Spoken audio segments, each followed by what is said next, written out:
மும்பை வரை உள்ள திரைத்துறை, அந்த ஓடிடி எனப்படுகின்ற இணையதளத்துறை, சின்னத்திரைன்னா எங்களுக்கெல்லாம் இப்போ நான் வந்து 2000 கூட அவங்களுக்காக நான் வந்து அவங்க கம்பெனியில் வேலை செஞ்சேன்.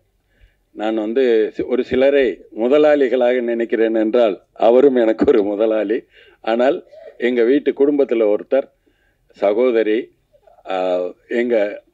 எங்கள் யூனிட்டில் முக்கியமான ஒரு பில்லர். வாங்க, வாழ்த்துறை தாங்க. மேடையில் இருப்பவர்களுக்கும் இங்கே இருக்கிற எல்லாருக்குமே பணிவான வணக்கத்தை தெரிவிச்சுக்கிறேன். மகேந்திரன் சார் மேலே இப்படி ஒன்று ஆரம்பிக்கிறது வந்து ரொம்ப சந்தோஷமான விஷயம். ஏன்னா நான் வந்து என்னுடைய வாழ்க்கையில் ஒரு லவ் மேரேஜ் பண்ணி ஒரு குழந்தை பெற்று ரொம்ப ஒரு கஷ்டமான ஒரு நிலைமையில் இருந்தேன். அப்போ தான் வந்து சினிமா இண்டஸ்ட்ரி ஃபுல்லாகவே வந்து பெண்கள் ஒப்ளைஜ் பண்ணாதான் வேஷங்கிற மாதிரி ஒரு பரிமாணத்தை நோக்கி போயிட்டு இருந்துச்சு. அப்போ மகேந்திரன் சாரை போய் நான் பார்த்த உடனே எந்த வித எதிர்பார்ப்பும் இல்லாமல் எனக்கு ஒரு வேஷம் கொடுத்தாரு. அந்த நன்றியை வந்து என்னால் மறக்கவே முடியல. அப்போ அவர் வீடு வந்து ரொம்ப நாளைக்கு அப்புறம் நான் பெரிய ப்ரொடியூசராக மாறினேன். அப்போ அவர் வீடு ஜப்திக்கு வருதுன்னு தெரிஞ்ச உடனே நிஜமான உயரங்கள் அப்படின்னு ஒரு சீரியல் நான் ப்ரொடியூஸ் பண்ணிகிட்டு இருந்தேன். உடனே அவரை கூப்பிட்டு அவரை கொடுத்து அந்த வீட்டை வந்து காணிக்கையாக நான் வந்து என்னால் மீட்டு கொடுக்க முடிஞ்சது. அது எனக்கு ஒரு ரொம்ப சந்தோஷமான ஒரு விஷயம். நான் வந்து கவர்மெண்ட்டோட அஃபிலியேஷன் வாங்கி வச்சுருக்கேன் காலேஜுக்கு. ஆக்சுவலாக எனக்கு டைம் இருக்கலை. ஏன்னா நான் எப்போல்லாம் வந்து ஏதாவது ஒன்று பண்ணணும்னு நினைக்கிறேனோ உடனே ஒரு ஹிந்தி சீரியல் வந்துடும். இப்போ நான் ஹிந்தியில் வந்து 3 சீரியல் பண்ணிகிட்ருக்கேன். அதுவும் எனக்கு ரொம்ப பிடிச்சது மைத்தாலஜி. ஸோ நான் மைத்தாலஜி சீரியலாக பண்ணிகிட்ருக்கேன். இந்த மாமியார் மருமகள் சண்டை வேண்டாம் அப்படிங்கிறதுக்காக. ஏன்னா அதனால் ஜனங்களுக்கு நமக்கு சொல்கிறது எந்த விதமான நல்ல விஷயமும் கிடையாது. ஸோ அப்போ கண்ணன் சார் சொன்ன உடனே நான் சொன்னேன், சார் அஃபிலியேஷன் வந்து என்கிட்ட இருக்குது. நான் சொல்லலை, இப்போ இங்கே சொல்கிறேன். அஃபிலியேஷன் இருக்குது. ஸோ உங்கள் ஸ்டூடெண்ட்ஸுக்கு கவர்மெண்ட் சர்டிஃபிகேட்டை நம்மளால் கொடுக்க முடியும்.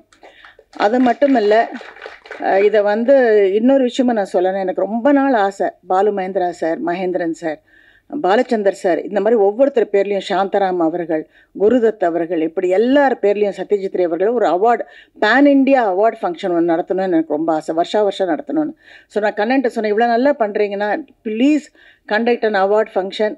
அண்ட் அதுக்கு தேவையான ஃபண்ட்ஸு பூரா என்னால் கொண்டு வந்து தர முடியும். அதை நல்லபடியாக நம்மளால் பண்ண முடியும். பட் எது ஒன்றையும் நம்ம ஒழுங்காக பண்ணணும். சும்மா ஒரு இவங்களா டிசைட் பண்ணிவிட்டு 30 நாளில் வந்து டிசைட் பண்ணிட்டோம் 30 நாளில் கொண்டாங்கன்னா பாம்பேலாம் அப்படி நடக்கவே நடக்காது. நம்ம ஒரு சிஸ்டமேட்டிக்காக ஒன்று பண்ணி கார்ப்பரேட் ஃபீல்டுக்கு எப்படி வேணுமோ ஒரு 6 months 1 year மாதிரி அதை கரெக்டாக நம்ம பிளான் பண்ணி பண்ணோன்னா நெத்தேடி மாதிரி எவ்ரி இயர் செய்ய முடியும். கண்டிப்பாக அந்த பேரில் இருக்க விருதை வாங்குறதுக்கு எல்லா நடிகர்களுமே முன் வருவாங்க அப்படிங்கிறது என்னுடைய அபிப்பிராயம். இப்படி ஒரு நல்ல நிகழ்ச்சிக்கு என்னுடைய மனமார்ந்த வாழ்த்துக்கள். ஒரு சகோதரியாக, ஏன்னா கண்ணன் சார் எங்கள் சீரியலில் நிறைய ஆக்ட் பண்ணியிருக்காரு. ஜீவாக்கா வந்து அவங்க எனக்கு வந்து என்ன சொல்கிறது, ஒரு கூட பிறந்த சகோதரி தான். ஸோ நான் அடிக்கடி அவங்க வீட்டுக்கு போகிறது இல்லையே தவிர அவங்க நல்லா இருக்கணும்னு எப்போவுமே நினைக்கிறேன். என்னால் எவ்வளோ முடியுமோ, ஏன்னா எனக்கு 2 சகோதரர்கள், 2 பேருமே இப்போ உயிரோடு இல்லை. எங்கள் அண்ணன் பெரிய இன்ஸ்டியூட்டில் இருந்தார், ஃபிலிம் இன்ஸ்டியூட்டில். ஸோ கண்ணன் தான் என்னுடைய சகோதரர். என்ன வேணாலும் நான் செய்ய தயாராக இருக்கேன். தமிழ் சினிமாவில் 100 ஆண்டுகளை கடந்து கூட ஒரு 5-6 பேர் இயக்குநர்கள் பேர் நினைவில் இருக்கும்னா அதில் மகேந்திரன் முதன்மையானவராக இருப்பார். பல்வேறு ஒன்று 5-6 பேர் இருக்காங்க. ஆனால் 100 ஆண்டுகளை கடந்தும் நம்ம எவ்வளோ படம் பண்ணுறோங்கிறது முக்கியம் இல்லை, என்ன மாதிரியான படம் பண்ணுறோங்கிறது தான் ரொம்ப முக்கியம். அதை விட இன்னொரு அதிர்ஷ்டம் என்னென்னா, அப்பன் பேரை கெடுக்காத பிள்ளைங்க பிறக்கணும், குரு பேரை கெடுக்காத சிஷியும் கிடைக்கணும். மறைந்த பிறகு கூட இன்னைக்கு ஏதாவது வந்து அவங்க டாப்பில் இருக்கும்போது சொல்லிப்பாங்க, நான் வந்து மகேந்திரன் அசிஸ்டண்ட்டு, நான் பாரதி ராஜா அசிஸ்டண்ட்டு. ஆனால் பல இயக்குநர்கள்கிட்ட வந்து ஒர்க் பண்ணியிருப்பாங்க, இன்றைக்கி அவங்க நல்ல நிலைமையில் இருப்பாங்க, அவங்களோட அசிஸ்டன்ட் அவங்க சொல்லிக்க மாட்டாங்க.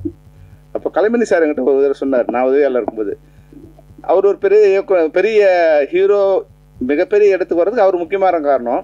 அவர் பேர் அவர் சொன்னதில்லை. அப்போ கலைமணி சார் சொல்லும்போது சொன்னார், இல்லை செல்வமணி, நம்ம பேர் அவன் சொல்லணும்னா நம்ம கூட உயர்ந்த இடத்துல இருக்கணும்னு. நம்மளால் அவன் உயர்ந்த இடத்துல இருக்காங்கிறது முக்கியம் இல்லை, அவன் நம்ம பேரை சொல்லணும்னா நம்ம கூட உயர்ந்த இடத்துல இருக்கணும், அப்போ தான் அவன் நம்ம பேரை சொல்லுவான்னு. ஆனால் அது அப்படிலாம் இல்லாமல் அவர் மறைந்த பிறகு கூட வந்து அவர் நினைவால் வந்து ஒரு இன்ஸ்டியூட் ஆரம்பிக்கிறதுங்கிறது வந்து உண்மையிலே நம்ம யார்கண்ணனுக்கு எவ்வளவு பாராட்டினாலும் தலை. ஏன்னா யார்கண்ணன் வந்து என்னோட மிகச்சிறந்த நண்பர். அவரோட நெருங்கிய பழக்கமே எனக்கு வந்து ஒரு படைப்பாளிகள் ஆரம்பிக்கும் போது அவரோட நெருங்கிய பழக்கம். அப்போ தான் வந்து அதுக்கு முன்னாடி தூரமாக பார்த்து மதுக்கூர் கன்னடா தான் தெரியும் எனக்கு. அள்ளி தந்த வானம் எழுதணும், அவர் தான் இவரான்னு கூட எனக்கு தெரியாது. வரும்போது படைப்பாளி ஆரம்பிக்கும் போது பாரதி ராஜாவுக்கு நானும் வி சேகரும் வந்து லெஃப்ட் ரைட்டு. அது மாதிரி எனக்கு வந்து யார் கண்ணனும் சசிமோகனும் லெஃப்ட் ரைட்டு. இவங்க இருந்தால் தான் அந்த அப்போ 24 மணி நேரம் வந்து 6 மாதங்களுக்கு மேலாக தொடர்ந்து எந்த விதமான பிரதிபலனும் இல்லாமல் எங்களுடைய பணி இருந்தது. அப்போ தான் யார்கண்ணனோட உழைப்பு, அவருடைய எழுத்து திறமை எல்லாத்தையுமே நான் தொடர்ந்து எங்கெங்கெல்லாம் பயன்படுத்த முடியும் அவர் பயன்படுத்தி வந்தேன். அது மட்டும் இல்லாமல் யார்கண்ணன்னா ஒரு சுயமரியாதை உள்ள ஒரு இயக்குனர். எப்படின்னா, நாங்கள் இப்போ மேடம் சொன்னாங்க இல்லையா, இப்போ நாங்கள் டைரக்டராக உருவாக்குறோம். நாங்கள் கூட வந்து சரி இப்போ டைரக்ட் பண்ணுறோம், அதில் ஒரு இதை விட நம்மக்கிட்ட இருக்கவங்க வந்து ஒரு கொஞ்சம் பேர் டைரக்டர் ஆக்கலாம். நம்ம இன்ஸ்டியூட்டில் நம்ம டைரக்டர் யூனியன்லேருந்து ஒரு 50 பேருக்கு வேறு இடத்துல வந்து சான்ஸ் வாங்கி கொடுத்து அவங்க ஷார்ட் ஃபிலிம் பண்ணுறதுக்கு ஒரு வழி பண்ணிடணும். அப்போ ஒரு 25 படங்களில் மிகச்சிறந்த படங்களை தேர்ந்தெடுத்து அதுலேருந்து ஆர்டிஸ்ட் இவங்கெல்லாம் நடிக்கலாம், அவங்களாம் ஒரு அவார்டு கொடுக்குற மாதிரி ஒரு நிகழ்ச்சி பண்ணி அந்த ஒரு சிறந்த நடிகைக்கு ஒரு அவார்டு கொடுத்தோம். அந்த அவார்டை வாங்க வரும்போது தான் எனக்கு வந்து அது யார்கண்ணனோட மகள்னே தெரியும். எனக்கு அது வரைக்கும் வந்து யார்கண்ணனோட பழகினா கூட இது என்னோட மகள்னு அவர் சொன்னதே இல்லை. என் மகன் எடுக்கா சார் நீங்கள் ஏதாவது ஒரு அவார்டு கொடுங்க அப்படிலாம் இல்லாமல் அவங்க தேர்ந்தெடுத்து அவங்க நம்ம அவார்டு மேடையில் கொடுக்கும்போது இது யார்கண்ணனோட மகள் அப்படின்னு சொன்னார். அந்த வகையில் நண்பர்கள்கிட்ட கூட வந்து எந்த விதமான பிரதி உபகாரமும் எதிர்பார்க்காத ஒரு நண்பர் வந்து யார்கண்ணன். அவருக்கு எனக்கு நிறைய தடவை கருத்து மோதல் வந்திருக்கு, ஆனால் உறவு மோதல் இருக்க வந்தது இல்லை. நல்ல மிக சிறந்த நண்பர், நல்ல முயற்சி எடுத்திருக்காங்க. இதெல்லாம் விட சிறந்த இது வந்து குட்டி பத்மினி சொன்னது தான் வந்து மிகச்சிறந்த விஷயம் கண்ணன். ஏன்னா குட்டி பத்மினி உண்மையாகவே வந்து இன்டர்நேஷ்னல் லெவலில் யாரையும் தொடர்பு கொள்ளக்கூடிய மிகச்சிறந்த ஒரு கனெக்ட் பண்ணக்கூடிய மிகச்சிறந்த இடத்துல அவங்க இருக்காங்க. யாரை வேணாலும் அவங்களால கனெக்ட் பண்ண முடியும். தமிழ் சினிமா அவங்க சரியாக பயன்படுத்திக்கல. நான் கூட வந்து 2-3 தடவை வந்து அவங்களோட வந்து பயணித்தேன். ஆனால் அதை யாரும் அவங்க வந்து எப்பவுமே என்னென்னா இங்கே இது ஒரு ஆணாதிக்க சமூகம். இது வந்து அவங்க ஒருத்தர் சாதிச்சவனை பார்த்து ஒன்று பொறாமையாக இருக்கும், பெண்ணை பார்த்தோன்னே ஒன்று பொறாமையாக இருக்கும், இல்லை சீப்பாக இருக்கும். அதுதான் அவங்களோட திறமையை வந்து யாரும் இங்கே சரியாக எடை போட மாட்டாங்க. அது தமிழ் சினிமாவும் அப்படி தான். அவங்க நினச்சிருந்தா இன்னைக்கு வந்து தமிழ் சினிமாவில் அவங்கள சரியாக பயன்படுத்தியிருந்தா இன்னைக்கு தமிழ் சினிமா கண்டவங்ககிட்ட போய் பிச்சை எடுக்க வேண்டிய அவசியம் இல்லாத ஒரு இடத்துல தமிழ் சினிமா இருந்திருக்கு. நாங்கள் கஷ்டப்பட்டு ஒரு மிகப்பெரிய ஒரு கோமை இது வந்து ஒரு அட்சய பாத்திரத்தை கொண்டு வந்து தமிழ் சினிமாவுக்கு கொண்டு வந்து கொடுத்தோம். தமிழ் திரையினங்களோட எடுத்த எவங்ககிட்ட நீங்கள் போய் பிச்சை எடுக்க வேண்டாங்க. அது இன்னைக்கு ஓடிடி ஆகி அது இன்னைக்கு வந்து மிகப்பெரிய லெவல் வந்திருக்கும். அன்னைக்கு வந்து குட்டி பத்மினிக்கு ஜிடிவியில் இன்னைக்கு ஜிடிவியே வந்திருக்காது. ஜிடிவி வந்து எங்ககிட்ட வந்து அன்னைக்கு நெகோஷியேட் பண்ணுறாங்க.